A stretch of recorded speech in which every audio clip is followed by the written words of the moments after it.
Hey everybody. So to start with this, what gave me this idea to talk about parasocial relationships was I was watching the latest Tommy Innit video called "YouTube's Changed," where he just kind of talks about how he's tired of doing it for numbers and that you should just do YouTube for you or whatever. Like it's a pretty good message. And I saw this guy that triggered a memory for me. It was this guy named Rambu. He's this guy who like hides his face, wears sunglasses. I don't think he wears them anymore. I haven't checked in on him in forever, but he was like this big Minecraft guy in like 4 years ago, something like that. It was a big Twitch thing.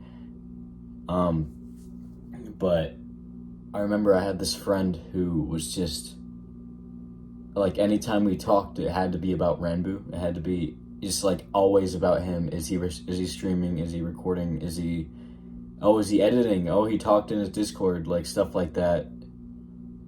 That there's like a real disconnect. It really felt like I think I'm getting too far ahead of myself because like this was not like a one-time issue when it came to this person. It was just like a buildup of a lot of things.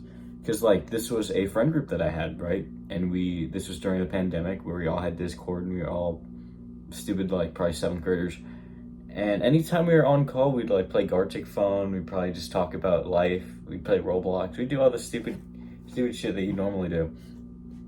And like anytime we'd plan to do something, if Rambo was streaming, that friend would not show up, would not go anywhere. Now there's a difference, right? There's comfort streamers, right? A comfort streamer, like I have a comfort creator, or whatever, where like if I'm sad, I'll watch them and I'll feel better. Like I watch Smitty. Like Smitty's videos are really funny to me, especially his content warning ones. But like when it comes to like comfort, like I also find comfort in people too. Like I'd give anything to hang out with people, to just like, get out of my house. Like I just really enjoy that connective experience. God damn, I'm still learning English. But when it comes to people like that, like I'm not trying to shame them, but like I don't think that they realized how it kind of affected me.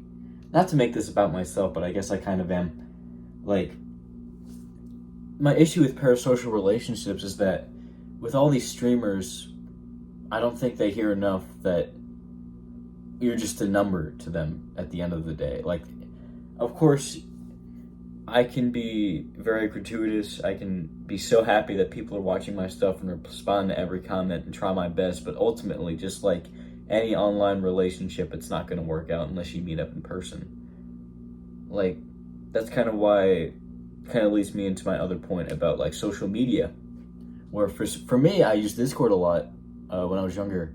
And I just met all these people and I tried to be a part of this community, and it really wasn't healthy for me. Now, this is probably just for me because looking back, I just thought it was unhealthy.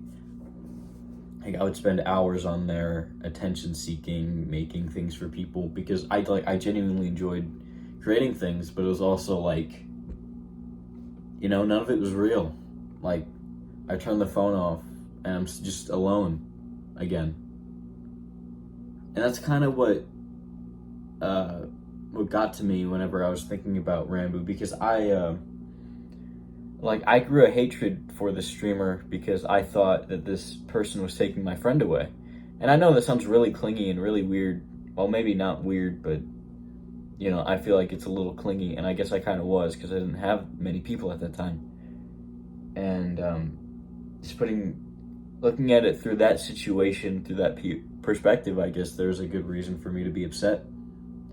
And we discussed this, and like we had a whole argument about it, me and my entire friend group against that one person. And of course, it almost felt like bullying. Like we weren't trying to bully them or anything, but that's really what it felt like.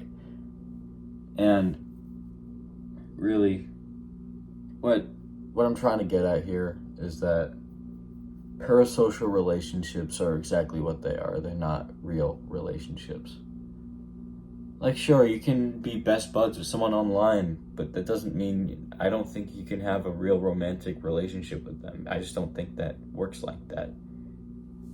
I mean, because you can only get so far through a screen. Like, you can learn everything about someone, but that's kind of more like stalking. Like, take the BTS members, for example. I heard there was, like, a thing years ago where they have to, like, barricade themselves in a van or whatever. Maybe I'm just pulling shit out of my ass. But, like, it's stuff like that where even all these celebrities have to hide their faces and try, not to be seen in public. Because, like, you take the person out of it whenever because you're watching someone, everything is edited, nothing is really put together. Like you don't know them. Like, take Markiplier, for example. I love Markiplier. He's very funny, very cool to watch. But I'm not going to know him on a personal level. I watched his Draw My Life or whatever, and he had, like, a bunch of, I don't know, illnesses. What is it with every YouTuber having illnesses when they're younger? Like SML, Jacksepticeye, and Markiplier, like, stuff like that. It's like a weird thing at the time. Anyway, side tangent over. I'm trying to get at is that you cannot have a fulfilling relationship with someone who is not able to respond back. And I'm not saying you can't be a fan of these people, but it's more so that how do I word this? You just cannot have this parasocial relationship without it not being unhealthy. Like, it will always be unhealthy. Like, there's a difference between liking and a parasocial relation. Like, there are streamers, like, take Pokimane, hundreds of dollars, like, just being sent so you can get your name called on, like, that kind of parasocial relationship. And I know my friend was a very minute kind of deal of that, but I still felt like, this is why I don't like this creator. Because, like, as I said before, I was in a weird spot, and I was, like, clingy. But, if you take anything from this video, know that parasocial relationships aren't very healthy. And that at the end of the day, you should always be there for your friends. And that, also be there for yourself, too, clearly. But don't fall into something that isn't real. So, I'm gonna go to bed. This is my dog, by the way. And you guys have a good night. Bye.